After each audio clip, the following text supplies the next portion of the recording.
음주운전 면허 행정처벌 보도록 하겠습니다. 행정상 처벌은 면허가 취소되거나 뭐 정지되거나 이런 것들이 우리 행정처벌에 해당된다라고 볼 수 있겠고요. 자, 면허 취소되는 사유. 자, 우리가 처벌되는 기준이 0.03% 이상이면 우리가 처벌이 기준이 됩니다. 0.03 미만은 약 훈방, 그래서 그냥 뭐 처벌 기준에 해당되지는 않고요. 그래서 자, 0.03부터 0.08% 구간 내에서 우리가 경찰한테 만약에 들켰다, 걸렸다 이렇게 되면 면허 정지에 해당이 됩니다. 그런데 0.03%에 0.08% 이상인 경우에 해당될 때에는 면허가 취소됩니다. 자, 그리고 0.03에서 0.08% 구간 내이긴 한데 대인사고가 발생됐어요. 그러면 또 어때요? 취소가 됩니다. 그리고 음주 측정을 불응했어요. 그런 경우에는 면허가 또 취소된다. 자, 이렇게 기억을 하시면, 자, 보시면 여기 면허 정지 나와 있죠? 0.03% 이상 0.08% 미만인데 대물이나 단순 음주 사고다 그러면 정지. 자, 0.08% 이상이다 그럼 면허 취소. 자, 0.03과 0.08% 구간 내 사고인데 대인 사고가 발생됐다 그럼 취소. 음주운전 측정을 불응했다 그러면 취소. 이해하시겠죠? 0.03% 이상이면 처벌 기준에 해당되고 0.08% 미만이면 정지인데 그 외 나머지 거는 전부 취소다라고 기억을 하시면 된다라는 거. 예시 0.08% 이상이라도 인사사고가 없으면 면허 정지이다라고 했는데 네, 면허 정지 아니고 0.08% 이상이기 때문에 면허 취소에 해당된다라는 거죠. 이해하시겠죠? 자, 주요 운전면허 취소 위반 사항 보시면 자, 사람을 죽게 하거나 다치게 하고 구호 조치를 아니했다. 네, 뺑소니죠? 취소. 면허증 소지자가 다른 사람에게 면허증을 대여했다. 취소. 자, 난폭 운전으로 구속됐다. 취소. 0.08% 이상으로 운전했다. 취소. 그리고 0.03% 이상 운전을 하다가 교통사고로 사람을 죽거나 다치게 했다. 취소에 해당된다라는 거죠. 자, 그러면 다음 페이지로 바로 넘어가 보도록 할게요. 여기 지금 뭐 행정처벌, 범칙금 이런 것들은 여러분 그냥 좀 중요한 부분들만 외워주시면 되고요. 행정처벌은 한 번씩 이렇게 나오니까 요것도 꼭 한 번씩 외워주시면 되겠습니다. 문제 한번 볼게요. 다음 중 도로교통법 및 시행규칙상 면허 취소 위반 사항으로 규정된 내용이 아닌 것은 그랬네요. 교통사고로 사람을 죽게 하거나 다치게 하고 구호 조치를 아니한 때 이런 경우에는 네, 취소 사항이죠. 혈중 알코올 농도 0.05% 이상으로 운전한 때에는 취소가 아니라 뭐다? 네, 정지에 해당된다. 자, 0.03%에서 0.08% 미만이다. 그러면 정지. 이 구간 내에서는 정지다. 이것만 정지고 나머지는 다 취소다. 측정 불응했다. 취소. 그리고 대인사고가 발생됐다. 취소. 그리고 면허증을 대여했다. 취소. 자, 그리고 여기 면허증 대여. 이것도 또한 그러면 취소가 해당이 되겠고 사람을 다치게 했으니까 여기도 취소에 해당되겠더라. 그러면 여러분 취소 위반 사항이 아닌 것은 네, 2번이 되겠네요. 자, 8번 내용으로 빨리 넘어가도록 할게요. 시간이 없으니까 이 부분은 어차피 여러분이 중요한 내용만 외우셔야 되니까 빨리빨리 넘어갈게요.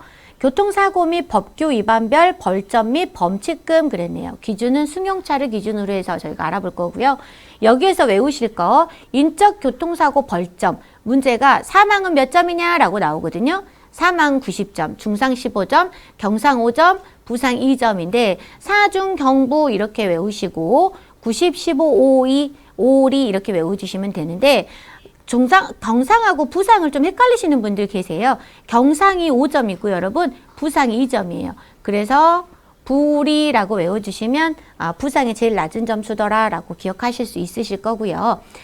노인 어린이 보호구역에서 신호지시 위반 사고 같은 경우에는 30점, 초과속도 위반 같은 경우에는 120점, 보행자 보행 의무 불이행이다 그럼 20점 이렇게 외워두시면 되고요.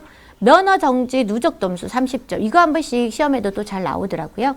그래서 요거 한 문제 나올 가능성도 좀 있으니까 꼭 외워두시고요. 요것도 신호지시 위반 사고, 초과속도 위반 사고도 나와요. 그래서 여기 있는 것들을 웬만하면 외워주셔야 된다라는 거 꼭 말씀드립니다. 자, 법규 위반 시 범칙금에서 이거는 속도 위반이거든요. 그래서 20km 이상 40km 이하인 경우에는 6만 원. 그 다음에 60km 이하인 경우에는 9만 원. 그리고 60km를 넘어가 버렸어요. 초과했다 그러면 12만 원. 그래서 간혹 13만 원이다 라고 나오거든요. 그래 13만 원은 아니다. 6, 9, 12. 3의 배수로 커진다. 이것만 정도만 기억하시면 이거 범칙금 문제는 맞추실 수 있을 거예요. 자, 앞지르기 방식은 다른 차를 앞지르고자 할 때는 앞차의 좌측으로 통행해야 된다. 이거 기준 다 알고 계시죠?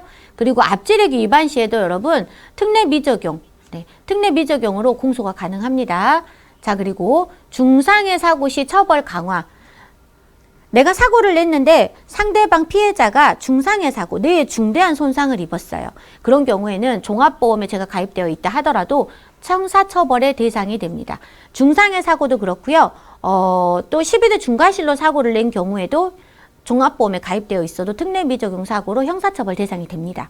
또 하나 사망사고를 냈다. 그리고 뺑소니 사고. 이런 경우에 우리가 특례 미적용 사고다라고 해서 특례 적용 안 돼서 형사처벌 대상이 된다. 이렇게 기억을 하시면 됩니다.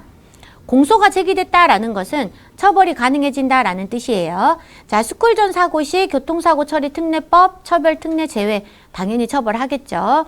자, 어린이 보호구역 내 주정차 위반의 경우 3배로 과태료 강화된다. 그러니까 노인 보호구역 내면은 곱하기 일반 도로가 4만 원이잖아요, 여러분. 곱하기 2를 하면 여기는 노인 보호구역은 8만 원인데요. 어린이 보호구역은 곱하기 3을 해서 12만 원 과태료가 부과가 됩니다. 이거 기억하시고요. 아래 부분 꼭 좀 보시고 이게 지금 여기에 나와 있네요. 제가 좀 전에 설명드린 부분. 노인 장애인은 8만 원, 어린이 보호구역 주정차 위반 시 12만 원. 그리고 교통안전시설 무인 단속 장비 설치 의무화돼 있다. 읽어보시고 다음 스쿨존 사망 시에는 무기 또는 3년 이상의 징역에 처해지고 스쿨존에서 상해 사고가 일어났다 그러면 1년 이상 15년 이하의 징역 또는 500만 원 이상 3천만 원 이하의 벌금에 처해진다. 그래서 최근에 우리 그 운전자 보험 들면 스쿨존 담보, 스쿨존 벌금 얼마까지 넣어야 된다라고 하죠? 3천만 원까지 넣어야 된다라고 해서 바꾸세요 라고 많이 하죠. 여러분들 혹시 아직도 2천만 원이신 분?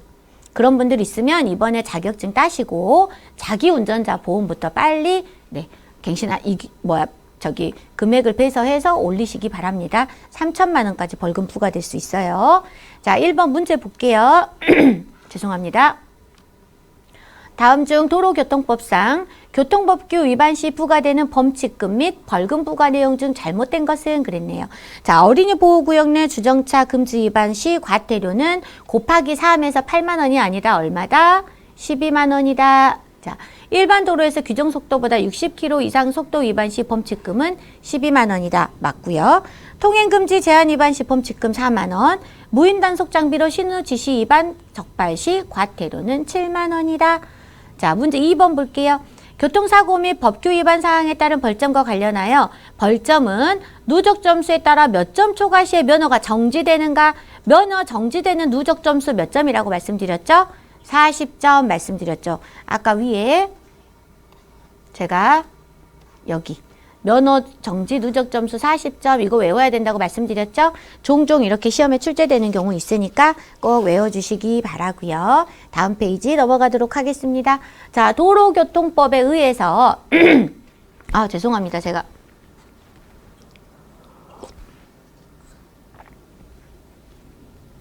자, 도로교통법에 의해서 난폭 운전을 하다가 걸리는 경우에 1년 이하의 징역 500만 원의 벌금이 부과가 됩니다. 그래서 난일 5벌로 외워주시고요.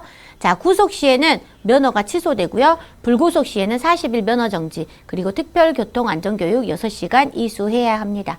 자, 모든 도로에서 안전띠 착용, 뒷좌석 안전띠 착용 의무화된 지 오래됐죠. 훈시 규정이었는데 자전거 음주운전 단속도 현재 처벌되고 있습니다.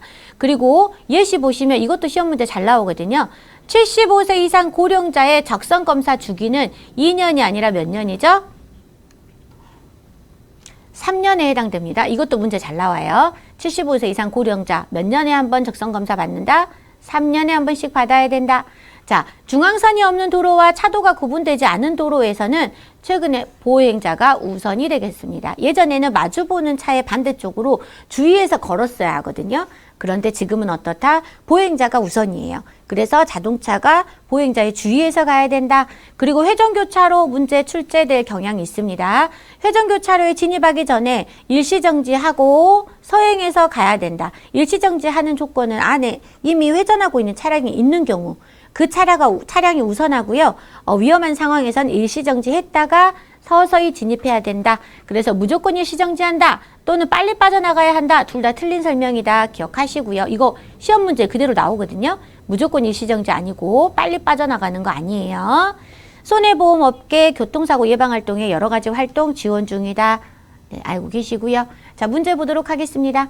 다음 중 도로교통법상 교통법규 위반 시 부과되는 범칙금 및 벌점 부과 내용 중 틀린 것은 승용차 기준이라고 말씀드렸죠. 자, 틀린 것만 바로 보도록 할게요.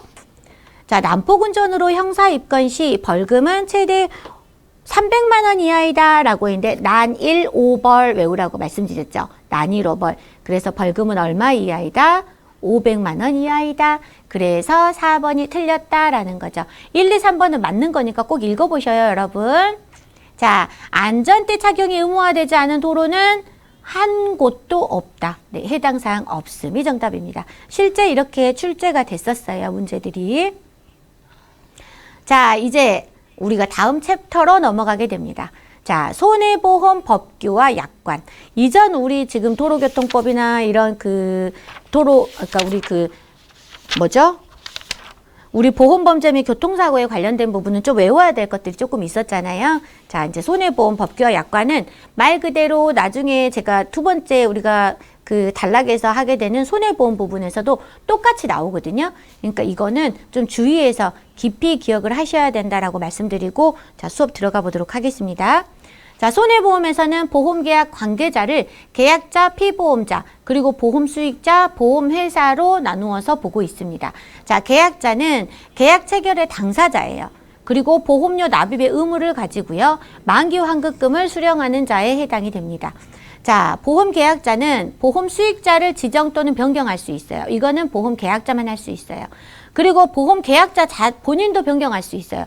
예를 들어서 여러분, 그 부모가 미성년 자녀의 보험 계약을 하는 경우 있죠. 그런 경우에 계약은 엄마고 그 피보험자는 자녀가 되는 경우. 근데 나중에 이 미성년 자녀가 컸어요. 경제적으로 독립을 했어. 그럼 어떻게 하죠? 야, 네 보험 네가 가져가라 하고 자식한테 전해주잖아요. 이럴 때 계약자를 엄마에서 자녀에게로 변경하는 거. 이런 경우 우리 계약자 변경이라고 할 수 있어요. 자, 그리고 보험금 청구권은 가지고 있지 않습니다. 보험 계약자는 사실 여러 가지 의무 다 가져가고 막 보험료도 내야 되고 고지 의무도 해야 되고 다 해야 되거든요. 근데 권리 중에서 없는 게 딱 한 가지 있는데 보험금은 청구할 수 없어요. 손해보험에서는 피보험자가 보험금 청구권 가지고 있고요. 임보험에서는 수익자가 보험금 청구권 갖고 있어요. 그래서 손피인수라고 외울 거라고 나중에 제가 또 알려드릴 거예요. 그리고 자, 이제 피보험자 보도록 할게요. 피보험자는 손해보험 시 보험금 청구권을 가지는 자를 피보험자라고 합니다. 그리고 보험의 대상이 되는 사람. 좀 전에 말씀드렸듯이 엄마가 계약하고 자녀의 보험을 계약했어요. 그러면 자녀가 피보험자. 그래서 자녀가 다치면 상해보험에서 받을 수 있고 자녀가 질병에 걸리면 질병보험에서 보상받을 수 있죠. 그래서 보험의 대상이 되는 사람을 뭐라고 한다? 손해보험에서는 보험금 청구권자를 가진 자이고 피보험자라고 한다. 기억하셔야 되고요. 보험금 수익자는 그럼 누구죠? 사망보험금 수령자예요. 자, 임보험에 해당이 된다. 그래서 손피인수 이렇게 외우라고 말씀드렸죠. 자, 보험회사는 보험자라고 하기도 합니다. 그래서 회사는 약관 교부 및 설명 의무를 가지고 있어요. 약관이라는 게 뭐죠? 보험 이 상품에 대한 대체적인 기본 틀을 말하죠. 그래서 그 내용에 대한 설명 꼭 필요하고요. 계약하고 난 다음에 이러이러한 보험에 계약하셨어요 라고 증권을 교부해야 하고요. 청약의 납부 통지. 저희가 저희가 이렇게 보험회사에 이렇게 저희 보험을 받아주시겠어요 라고 청약을 하면 보험회사는 저희가 받아드리겠습니다 하고 인수하겠습니다 하고 승낙을 하게 돼요. 이 승낙을 통지하는 것. 그게 청약의 납부 통지예요, 여러분. 이해하시겠죠? 자, 보험금도 지급할 의무를 가지고 있습니다. 그러면 보험금 청구권자 연결이 바른 것은 손피인수. 손해보험에서는 피보험자가 보험금을 청구하고요. 인보험에서는 수익자가 청구하더라. 그래서 제가 저희 남편의 사망을 담보로 하는 보험금을 넣어놨어요. 사망보험금을. 그러면 이거를 제가 수익자를 저희 시누이로 해놨다. 그러면 수익자는 누가 되죠? 저희 시누이가 되겠죠. 그러면 제가 보험을 계약하고 돈도 내고 했을지라도 저희 남편이 사망했을 때 누가 돈을 받아가는 거죠? 보험금은 저희 시누이가 받아가는 거예요. 자, 이제 이해가 되시죠? 그래서 인보험에서는 수익자가 받아가더라. 손피인수로 외워야 된다. 자, 고지의무 당사자가 있는데 고지의무라는 것은 계약 전에 계약하기 전에 우리가 계약하는 당시에 대한 상황을 알려주는 거예요. 누구에게? 보험회사에게. 고지의무를 가지고 있는 당사자는 계약자 고지의무 이행해야 되고요. 피보험자 그리고 이들의 대리인, 저를 대신하는 대리인이죠. 계약을 체결을 대신하는 대리인도 고지의무 당사자에 해당이 됩니다. 이거 어떻게 외워요? 계피대라고 외울 거예요. 계피대. 네, 계약자, 피보험자, 이들의 대리인은 고지의무 당사자이다. 수익자는 해당되지 않는다라는 거죠. 그 다음에 고지의무 수령권자. 그러면 이 계약자가 고지의무를 이행할 때 이것을 받을 사람은 누구에 해당되느냐? 보험회사, 그리고 대리점, 그리고 보험이까지는 고지의무 수령이 가능하더라. 그래서 우리가 첫 시간에 대리점은 세 가지 권리가 있기 때문에 법률 효과도 본인에게 바로 발생된다라고 했죠. 그때 하나가 세 가지 권리 중에 하나가 고지의무 수령권이었어요. 그래서 대리점은 고지의무 수령자에 해당이 되더라.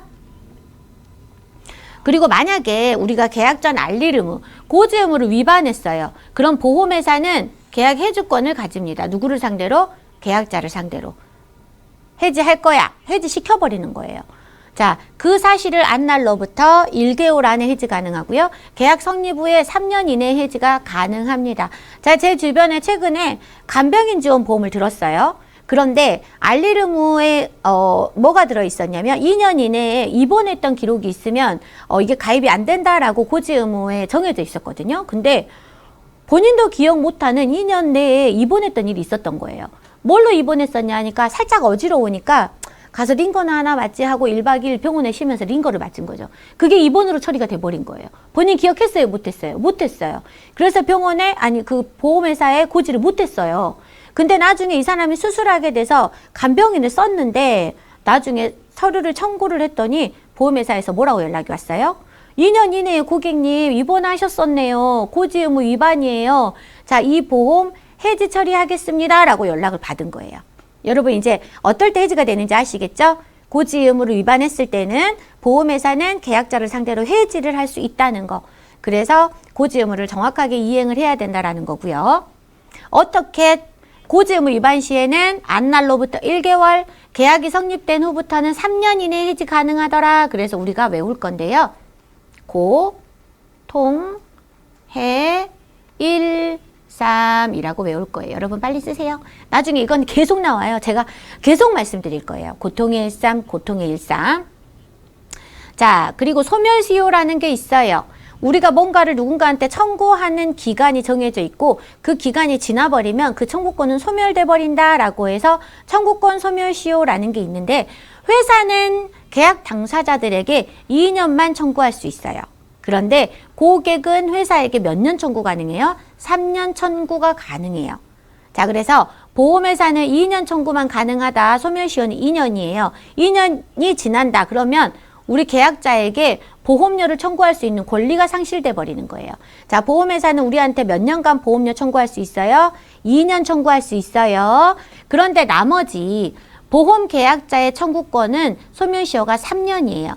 그래서 계약자는 뭘 청구할 수 있느냐? 회사를 상대로 보험료를 반환하는 것을 청구할 수 있어요. 내가 낸 보험료 다시 돌려줘. 이게 보험료 청구권이에요. 또는 적립금 반환 청구권이라고 해서 적립해 놓은 금액 있잖아요. 그거 다시 돌려줘 하는 게 반환 청구권인데 얘는 청구권 소멸시효 3년 이내에 3년 이내에 청구하면 받을 수 있어요. 3년이 지났어요? 받을 수 없다라는 거죠. 자, 피보험자 보험 수익자의 청구권도 3년 소멸시효가 정해져 있는데 이 사람들은 뭘 받을 수 있죠? 보험금을 청구할 수 있죠. 자, 나 다쳤으니까 보험금 줘. 피보험자가 행사할 수 있고요. 자, 우리 그 사망보험금을 넣었는데 이분이 돌아가셨어. 내가 수익자잖아. 보험금 줘. 라고 하는 거. 보험금 청구권 3년간 유지될 수 있다. 자, 여러분 이거 외워야 되는데 이렇게 외울게요.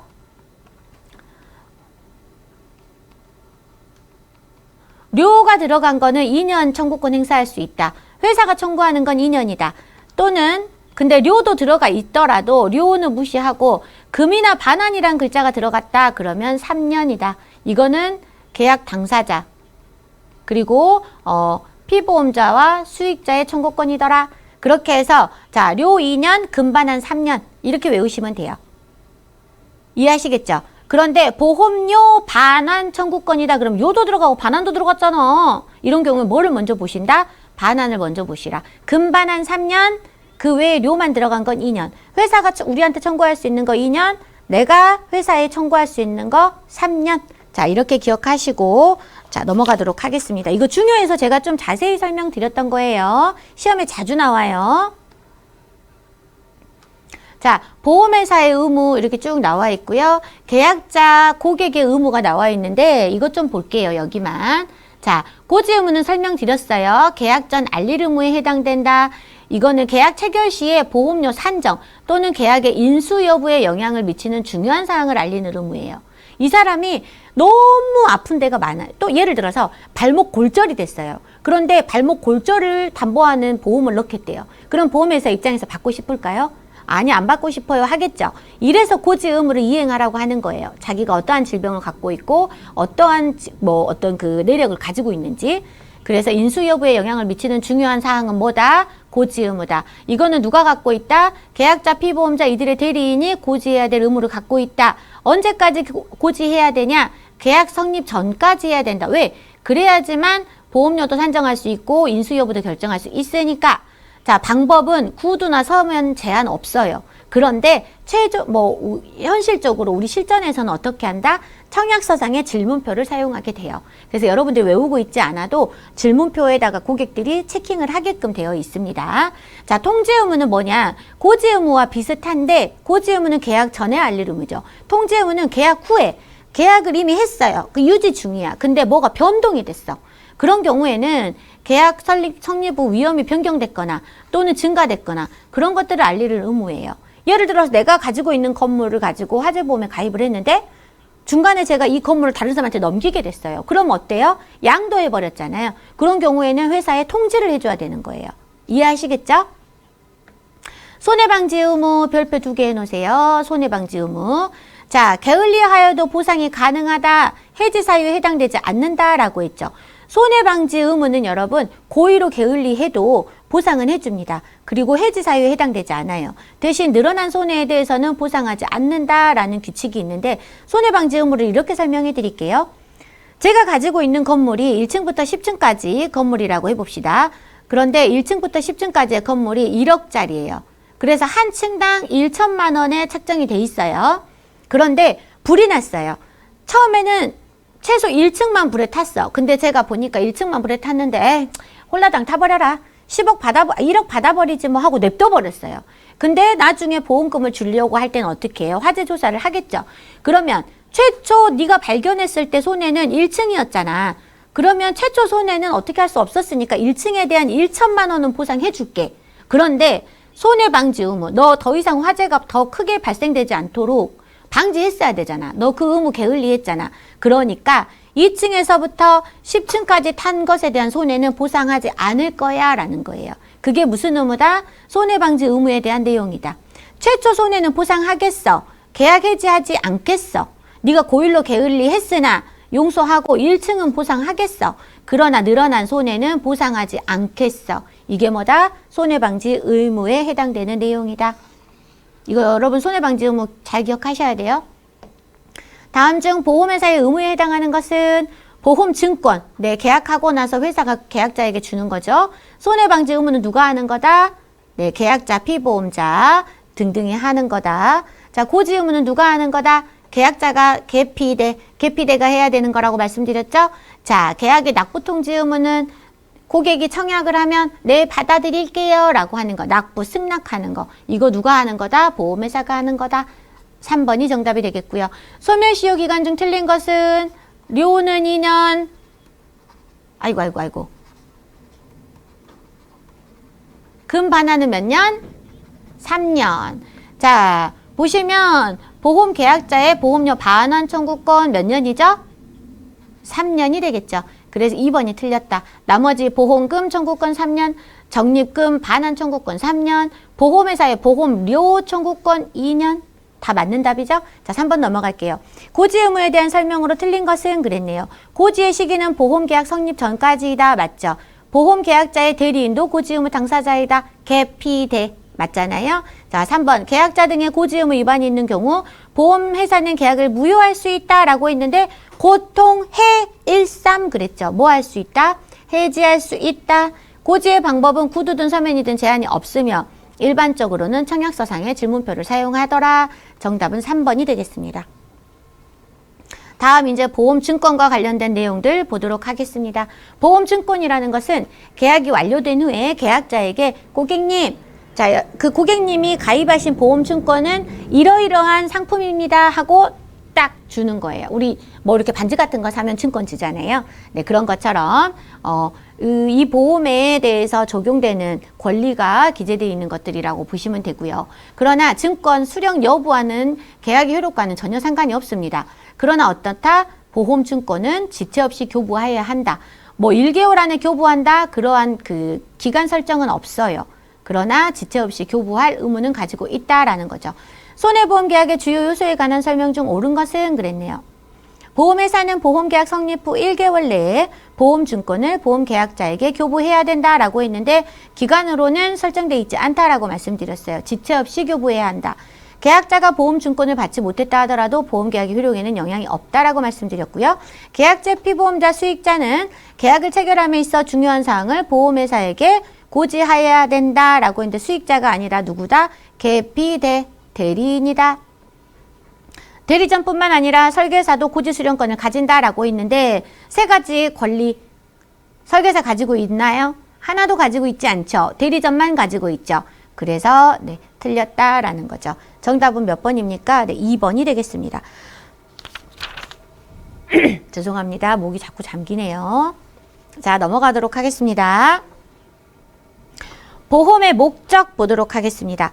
보험의 목적이라는 것은 보험에 붙여지는 대상입니다. 그래서 제가 주택화재보험을 가입을 했어요. 그러면 제가 가입한 그 주택이 보험의 목적이 되겠죠.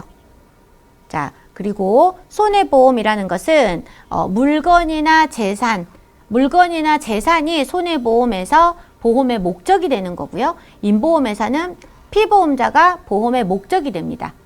그래서 제가 저희 자녀가 다쳤을 때 보상받을 수 있는 상해보험에 가입을 했어요. 그러면 상해보험에서 보험의 목적은 누구다? 피보험자인 저의 자녀이다. 이렇게 기억을 하시면 된다는 거죠. 자, 보험의 목적은 우리가 피보험 이익이라고도 해요. 그리고 피보험 이익을 보험계약의 목적이라고도 합니다. 이건 여러분 좀 중요한 내용이에요. 자, 이거 별표 3개 해놓을까요? 피보험 이익 중요한 내용이다. 자, 보험의 목적이 멸실 또는 손상됨으로 경제적 손실을 입게 되는 피보험자와 그 보험의 목적 사이에 존재하는 경제적 이해관계, 좀 내용이 어렵죠. 이렇게 생각하시면 돼요.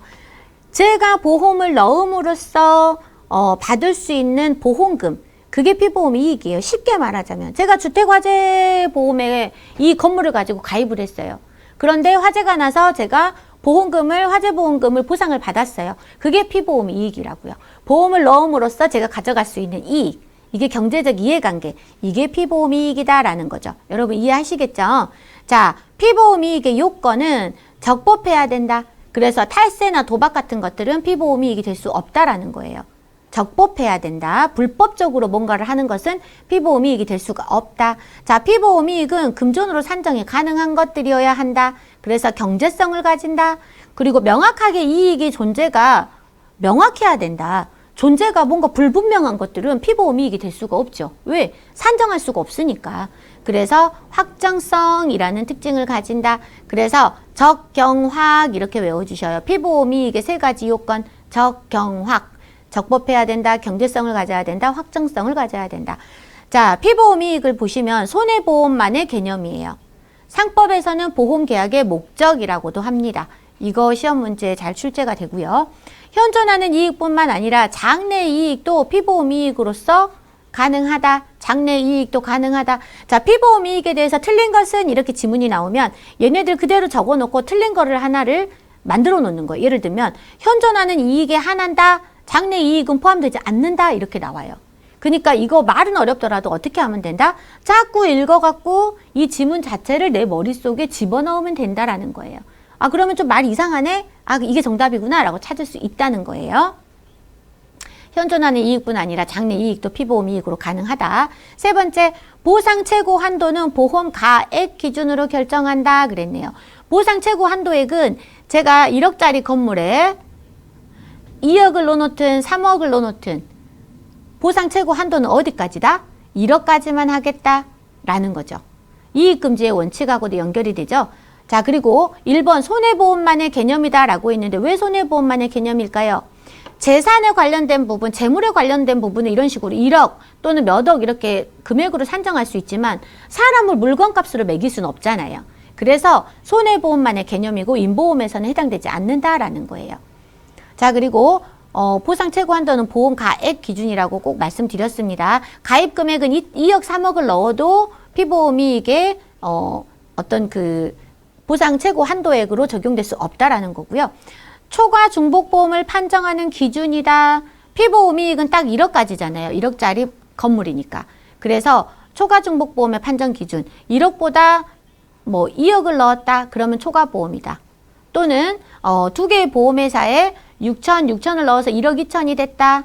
이런 경우에도 피보험이익을 넘어섰네. 그러면 얘는 중복보험이네. 두 군데에다 넣었으니까 중복보험이네. 이런 식으로 판정하는 기준이 된다라는 거고요. 보험의 도박화 방지가 된다. 그리고 사행계약성에 대한 내용이에요. 자, 5번째. 동일 목적물에 여러 가지 피보험 이익이 존재가 가능하다라고 했는데 여러분 이게 조금 이해가 안 되실 것 같아서 자세히 설명을 드리면 자, 예시 이거 1번 볼게요. 음식점 TV가 있어요. 예를 들어서 음식점 TV에다가 제가 화재보험도 들고 도난보험도 들고 배상책임보험도 가입을 다 해놨어요. 그러면 어떻게 되는 거예요? 피보험 이익이라는 게 화재가 발생됐을 시에는 화재보험금, 이 TV가 불탄 것에 대한 손해를 받을 수 있겠죠. 피보험 이익 한 가지예요. 도난보험, 누가 이거를 TV를 들고 훔쳐가 버렸어요. 그러면 도난보험에서도 제가 보상받을 수 있죠. 이게 피보험 이익에 된다는 거. 또 배상책임, TV를 누가 만지다가 전기에 감전돼 버렸어. 그러면 제가 그 사람한테 배상책임 손해를 이렇게 보상해줘야 되잖아요. 그랬을 때 또 배상책임에 관련돼서 피보험 이익이 발생되는 거예요. 그래서 우리가 동일한 목적물, TV, 이 목적물, TV 하나에 여러 가지의 피보험 이익이 존재하는 것이 가능하더라라는 거죠. 자, 확정성은 금전으로 산정할 수 있는 객관적 가치가 있어야 된다라고 했는데 금전으로 산정한다라는 것은 뭐죠? 경제성과 관련 있는 거다라는 거죠. 자, 그러면 문제 한번 볼게요. 다음 중 피보험 이익에 대한 설명으로 옳은 것은 그랬네요. 경제성에서 피보험 이익은 금전으로 산정할 수 없는 주관적 가치를 의미한다라고 했는데 금전으로 산정할 수 있는 주관적 가치. 네, 주관적도 틀렸네요. 네, 객관적 가치를 의미한다. 적으셨죠? 자, 2번. 피보험 이익에는 탈세, 도박 등으로 인한 이익이 포함된다라고 했는데 적법성에 의하면 어떻다 그랬죠? 얘네는 해당되면 안 된다라는 얘기죠. 또 장래 이익을 확정할 수 없어야 피보험 이익이 될 수 있다라고 했는데 장래 이익을 확정할 수 있어야 피보험 이익이 될 수 있다라고 했어요. 동일한 보험의 목적을 보험에 가입하더라도 각기 다른 피보험 이익이 존재할 수 있더라. 네, TV를 제가 예를 들어서 설명해 드렸어요. 4번이 옳은 설명. 다음 설명 중 틀린 것. 보험의 목적은 보험에 붙여지는 대상으로서 인보험에서는 피보험자가 보험의 목적이 된다. 라고 말씀을 드렸고요. 2번, 피보험 이익이란 보험의 목적에 대해 피보험자가 갖는 경제적 이해관계를 말한다. 라고 했고요. 상법에서는 피보험 이익을 보험의 목적으로 표현하고 있다라고 했는데 여러분 이것도 맞는 답이거든요. 4번 피보험 이익은 금전적으로 산정할 수 있는 이익이어야 된다. 네, 경제성에 대한 내용이고요. 여러분 다 답이네요. 다 답이 없네요. 답이 없음. 답 없음으로 꼭 체크해 놓으세요. 네, 이번에 저희가 교재가 개편이 됐어요. 교재가 개편이 되면서 이런 부분들이 조금 아직 수정이 아직 보완되지 않았던 부분이 있었다라고 생각이 드네요. 여러분 죄송하고요. 문제 2번에서는 전부 다 맞는 답이었다라고 표시해 주시기 바랍니다. 자, 그러면 이제 여기까지 우리가 보험의 목적에 대해서 알아봤고, 지금부터는 이제 그 보험료가 어떻게 구성이 되느냐 한번 알아보도록 할게요. 지금까지 우리가 내는 보험료 어떻게 구성되어 있었는지 궁금하셨죠? 네, 저와 함께 알아보기로 해요. 자, 영업보험료는 순보험료와 부가보험료로 구성이 됩니다. 그래서 영순부 이렇게 외워주시거나 또는 보험료라고 나오는 경우 있거든요. 그래서 보순부 이렇게 외우셔도 돼요. 여기 교재에서는 순두부라고 나왔는데 여러분 이왕이면 영순부 또는 보순부로 외워주시라고 당부드리고요. 자, 영업보험료 안에는 순보험료와 부가보험료로 구성되어 있다라고 했는데 순보험료 안에는 위험보험료와 저축보험료로 구성이 되어 있다. 그래서 우리 이거 어떻게 외운다? 순, 위, 조로 외우자라는 거죠. 자, 위험보험료는 보험금의 재원이 됩니다. 말 그대로 계약자가 위험한 상황, 사고가 발생이 돼서 손해가 발생이 됐어요. 그러면 보험금을 줘야 되겠죠. 그래서 보험금, 그 계약자의 위험에 우리가 대비해서 보험금을 줘야 되니까 그래서 이건 위험보험료로 딱 책정을 해 놓는 거예요. 또 순보험료 안에는 저축보험료가 있는데 만기 시에 만기 환급금, 해지 시에는 해지 환급금 돌려줘야 되잖아요. 그래서 보험회사가 어떻게 해요? 저축보험료를 딱 특별 계정으로 묶어놔요. 빼놓는 거예요. 왜? 보험 계약자의 금융자산 성격이 이게 존재하기 때문에 특별 계정으로 꽝꽝 묶어놓는 거예요. 함부로 손대지 말자. 그렇게 해서 걔는 묶어놨다가 만기 시, 해지 시 환급금의 재원으로 쓰는 거죠. 자, 그래서 순위이자로 구성되어 있다. 부가보험료는 신계약비, 유지비, 수금비로 구성되어 있더라. 그래서 부신유수 외워주시면 된다라는 거.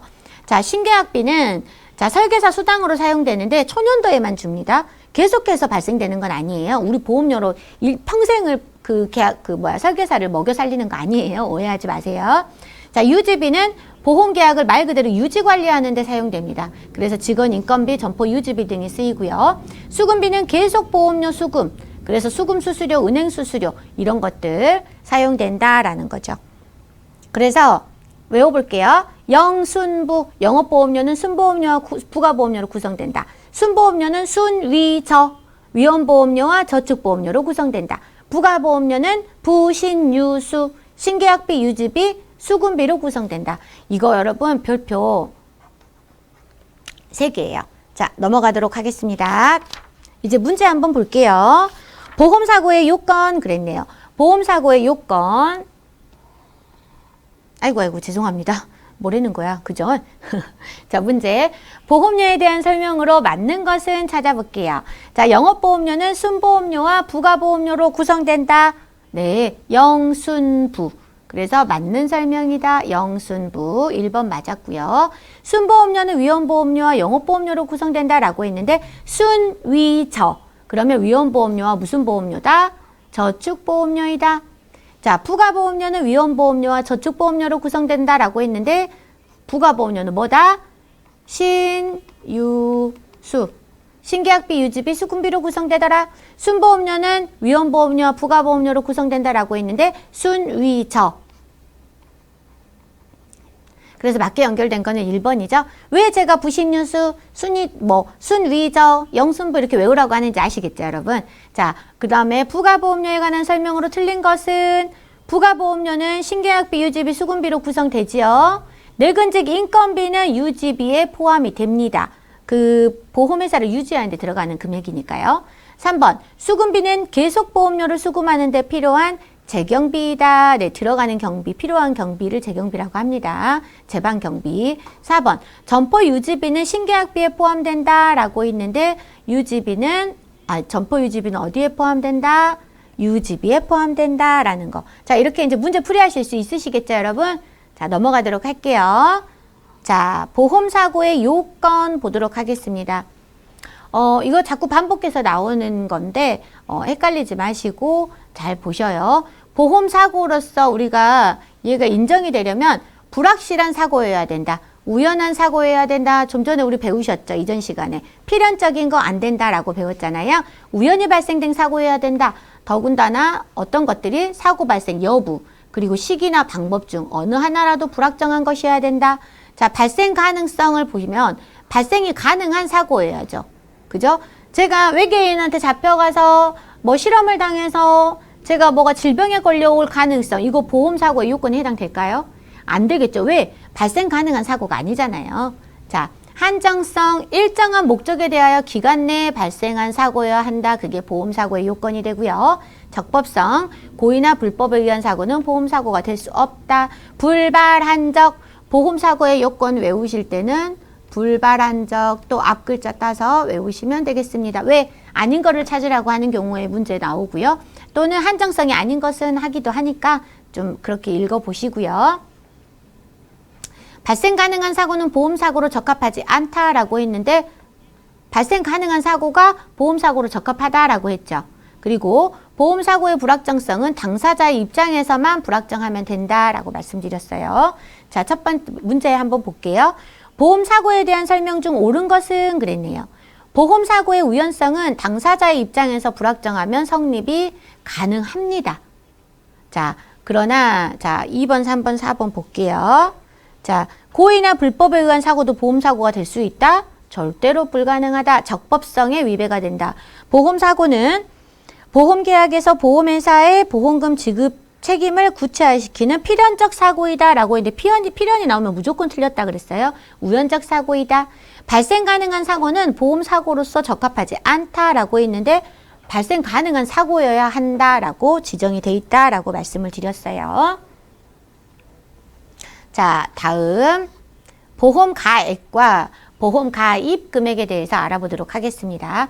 보험 가액은 여러분 쉽게 말해서 물건값이라고 생각하면 됩니다. 건물값, 물건값, 그게 가액이에요. 자, 그러면 보험 가입 금액은 뭘까요?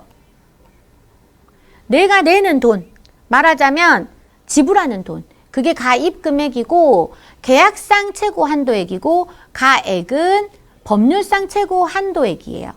자, 그러면 뭔 말이냐? 이 건물이 있어요. 이 건물이 공시지가에 의해서 1억으로 산정이 돼 있어요. 그러면 이게 가액이 되는 거예요. 가액. 그런데 이 1억짜리 건물에 제가 화재보험을 넣으면서 아우, 나 요새 돈이 없어 죽겠어. 일단 화재보험 가입은 해야 되고 나 5천만 원만 넣어야겠다. 하고 제가 5천만 원을 가입을 했어요. 얘는 일부 보험이죠. 이게 가입 금액이 되는 거예요. 그래서 계약상 최고 한도액. 내가 가입할 때 저는 돈이 없으니까 5천만 원만 가입할게요. 이게 되는 거예요. 그래서 가입 금액은 보험료 산정 기준. 제가 5천만 원을 넣었으니까 50% 납입을 하겠죠. 만약에 제가 1억을 넣었으면 만약에 보험료가 1,000만 원이다. 그런데 5천만 넣는다 그러면 얼마가 되겠어요? 500만 원이 되겠죠. 그래서 보험료 산정의 기준이 된다라는 거고요. 계약상 내가 얼마를 가입할 건지 정할 수 있다라는 거예요. 그래서 계약상 최고 한도액이고 보험료 산정의 기준이 되는 건 가입 금액이고 가액이라는 것은 물건값으로서 법률상 딱 정해진 거, 땅땅땅 정해진 거. 1억은 딱 정해져 있잖아요. 그런데 가입은 5천도 할 수 있고 2천도 할 수 있고 1억도 할 수 있고 1억 2천도 할 수 있고 이것은 계약상 내가 정하기 나름이다라는 거죠. 자, 이해하시겠죠? 가액과 가입 금액의 차이. 자, 가액은 손해액 산정의 기초가 됩니다. 자, 1층짜리 한 층당 10층짜리 건물이고 한 층당 1,000만 원 딱 정할 수 있죠. 그러면 내가 3층까지 사고가 났다 그러면 1, 2, 3천에서 손해액은 3천입니다. 이렇게 산정할 수 있더라라는 거죠. 인보험에는 없어요. 왜? 물건값이기 때문에 사람을 물건값으로 정할 수 없잖아요. 그래서 가액은 없어요. 뭐만 있다? 가입 금액만 있더라. 자, 손해보험만의 특징이다. 왜? 손해보험은 재물을 담보하는 거기 때문에 물건값을 정할 수가 있기 때문이다. 그러나 인보험, 생명상해보험에서는 네, 가액을 정할 수가 없다라는 거죠. 자, 여기까지 혹시 이해하시겠어요? 오케이? 네, 이해하시고 계신 거죠? 자, 넘어가도록 할게요. 자, 드디어 나왔네요. 뚜둥. 전부보험, 일부보험, 초과보험, 중복보험, 공동보험. 여러분 이거 제가 대충 설명드려서 이제 어느 정도 이해하시겠죠?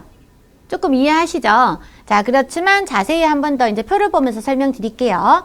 전부보험은 말 그대로 가액 1억짜리 건물에 제가 1억을 가입을 했으면 뭐다? 전부 가입을 했으니까 전부보험이다. 자, 등호가 들어간다. 이게 전부보험이에요.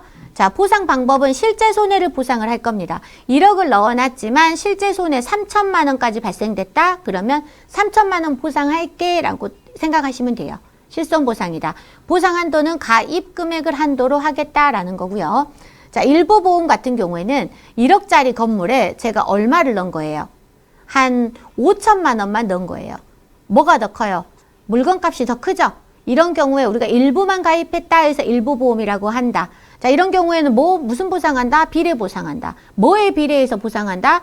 야, 1억짜리 건물에 네 5천만 원만 넣었잖아. 5천만 원만 그 안에서 네가 넣은 금액에 한해서 보상해 줄게 라는 거예요. 가입 금액에 비례해서 보상하겠어 라는 거고요. 그래서 보상 한도는 뭐다? 가입 금액이다. 가입은 5천 했는데 가액 한도로 줘버리면 어때요? 이득금지의 원칙이 위배가 되겠죠. 5천 넣어놓고 1억 상당의 보험금을 타간다? 이건 말이 안 되는 거예요. 그래서 가입 금액 한도로 비례 보상한다 라는 거고요. 자, 초과보험은 뭐다? 가액이 1억인데 제가 보험을 돈이 좀 많았나 봐요. 1억 5천을 넣은 거예요. 보험 가입 금액이 초과됐죠. 가액을 초과했다. 그래서 초과보험이다. 그래서 부등호가 어디로 기울었죠? 네, 가입 금액 쪽으로 기울었죠. 이런 경우에 네가 아무리 1억 5천을 넣었지만 1억 5천까지 보상할 수 없어. 어디까지만 해줄 거야? 실제 손해만 보상할 거야. 3층까지 탔으니까 1천, 2천, 3천에서 3천만 원만 줄게. 이렇게 하는 거예요. 실손보상할 거다. 실제 손해. 그리고 뭘 기준이다? 가액 기준이다. 왜? 1억짜리 건물에 1억 5천까지 가입해놓고 이 가입 금액에 비례해서 준다라고 하면 이득금지 원칙이 위배가 되는 거예요. 그래서 실손보상하겠다라는 거고요. 중복보험은 제가 말씀드렸죠. 이 하나의 건물에 A보험회사와 B보험회사의 두 군데에다 보험 가입을 하는 거예요. 그래서 예를 들어서 얘가 1억짜리 건물인데 A보험회사에다가 6천, B보험회사에다가 6천을 가입을 했어요. 그러면 토탈 얼마가 됐어요? 1억 2천이 됐죠? 이런 경우에 중복으로 가입했다. 왜? A와 B에 중복으로 가입했고 보험 가입 금액이 초과되었다. 이래서 너는 중복보험이다 라고 하는 거예요. 그래서 가입 금액의 합이 더 큰 경우 중복보험이다. 이런 경우에는 실제 손해를 보상할 거예요. 왜? 가입을 많이 해놨기 때문에 그걸로 보상하게 되면 이득금지의 원칙이 위배가 된다. 실손보상할 거고 연대 비례한다. 우리 연대 책임진다 그러죠. 군대 가면. 또는 뭐 연대 책임진다. 그래서 A보험회사, B보험회사에 양쪽에 다 넣어놨으니까 니네 둘이 연대 책임져라. 6천에 한해서 너 주고 너도 B의 보험회사 너도 6천에 한해서 줘. 이렇게 되는 거죠. 보험 가액 기준이 보상 한도 기준입니다. 공동보험이라는 거는 중복보험하고 다른 건 다 똑같은데 금액이 적거나 가입 금액이 적거나 같은 경우를 공동보험이라고 해요. 여기서는 6천 넣어서 1억 2천이 된 경우가 중복보험이었잖아요. 초과된 경우가. 그런데 공동보험은 여기 5천 넣은 거예요. 1억짜리 건물에. 그러면 가입 금액이 어때요? 똑같죠? 가액 1억과 가입 금액 1억 똑같잖아요. 이런 경우에는 공동보험이라고 한다. 초과됐다 그러면 중복보험이라고 한다. 같다 그러면 공동보험. 또는 적을 때 한 군데에는 5천, 한 군데에는 4천을 넣었다. 그러면 가입 금액이 가액에 비해서 1,000만 원 적죠. 이렇게 적은 경우에 우리가 공동보험이라고 한다. 중복보험과 공동보험 차이 아시겠죠, 여러분? 아시리라고 믿고 넘어가도록 하겠습니다. 자, 공동보험은 실손보상하고요. 이것도 비례보상하게 됩니다. 그리고 보험 가입 금액의 한도로 보상하게 됩니다. 자, 예시 보험 가입 금액과 보험 가액은 반드시 일치해야 한다라고 했는데 반드시 일치할 필요는 없다. 일치할 수 없는 경우도 있다. 자, 일부 보험 시 보험 가액에 대한 보험 가입의 비율로 보험 가입 금액의 비율로 비례 보상한다. 자, 일부 보험의 경우 그렇다라고 말씀드렸죠? 왜? 가입 금액이 일부기 때문에 이 가입 금액의 비율로 보상한다. 자, 일부 보험 시 보험 가입 금액에 대한 보험 가액 비율로 비례 보상한다 라고 했는데 순서가 바뀌어야 되죠. 가액에 대한 가입 금액의 비율로 비례 보상한다 라고 돼야 돼요. 자, 보험계약자의 사기로 인한 경우 계약은 전부 무효 그랬는데 전부 무효는 아니고 초과된 부분만 무효이더라 라는 거죠. 이거는 좀 참고로 알아두세요. 나중에 또 나올 거예요. 자, 문제 보도록 하겠습니다. 문제 1번. 보험 가입 금액과 보험 가액에 대한 설명 중 틀린 것은 그랬네요. 보험 가입 금액은 보험 계약상 보상의 최고 한도액. 자, 가입 금액은 보험 계약상 보상 최고 한도액이고요. 왜? 계약할 때 저희가 정할 수 있다라고 했잖아요. 보험 가액은 법률상 보상의 최고 한도액이다. 네, 법률상 땅 정해졌다. 땅 정해졌다. 말씀드렸죠? 맞는 설명. 보험 가입 금액은 보험료 산정의 기준이 되며 보험 가액은 손해액 산정의 기초가 된다. 말씀드렸죠? 가입을 얼마에 하냐에 따라서 보험료가 올라가거나 내려간다. 그리고 보험 가액은 어떻다? 이 건물에 어느 정도 손해가 발생됐는지 측정할 때에는 뭘 기준으로 한다? 이 건물의 값을 가지고 측정한다라는 거죠. 1억짜리 건물에 10층이다. 그러면 한 층당 1,000만 원씩 손해액 우리 산정하자. 이렇게 산정의 기초가 된다. 자, 3번. 보험 가입 금액과 보험 가액은 손해보험에만 있는 개념이다라고 했는데 가액은 어때요? 손해보험에도 있지만 나중에 인보험에는 없잖아요. 그죠? 맞는 소리. 틀린 거를 찾으라 그랬는데. 아이고 여러분. 가입 금액과 가액은 죄송합니다. 제가 문제를 잘못 이해했네요. 보험 가입 금액과 보험 가액은 손해보험에만 있는 개념이다 그랬는데 네, 가입 금액 같은 경우에는 인보험에도 존재하는 개념이다라고 보시면 되겠죠. 보험 가액은 말 그대로 손해보험에만 있어요. 왜? 인보험에는 해당될 수 없어요. 사람을 물건값으로 정할 수가 없으니까. 그런데 가입 금액은 손해보험에도 있고 인보험에도 있다라는 거죠. 제가 제 사망을 담보하는 보험에서 내가 죽었을 경우에 뭐 3천을 받겠다. 그러면 100만 원이다. 근데 내가 1억을 받겠다. 그러면 보험료가 200만 원이 되는 거예요. 이렇게 가입 금액도 인보험에선 정할 수 있다라는 거죠. 이해하시겠죠? 자, 4번. 보험 가입 금액과 보험 가액은 일부 보험, 전부 보험, 초과 보험의 판정을 위한 기준이 된다. 라고 말씀을 드릴 수가 있겠다라는 거죠. 이렇게 해서 정답은 몇 번이죠? 네, 틀린 것은 3번이 되겠습니다. 자, 여러분 여기까지 해서 이번 세 번째 강의 마치도록 하고요.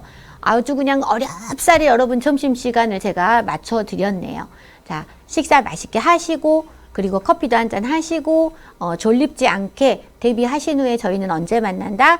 1시에 뵙도록 하겠습니다. 여러분 너무 고생하셨어요. 우리 좀 이따가 다시 1시에 뵙도록 해요. 수고하셨어요.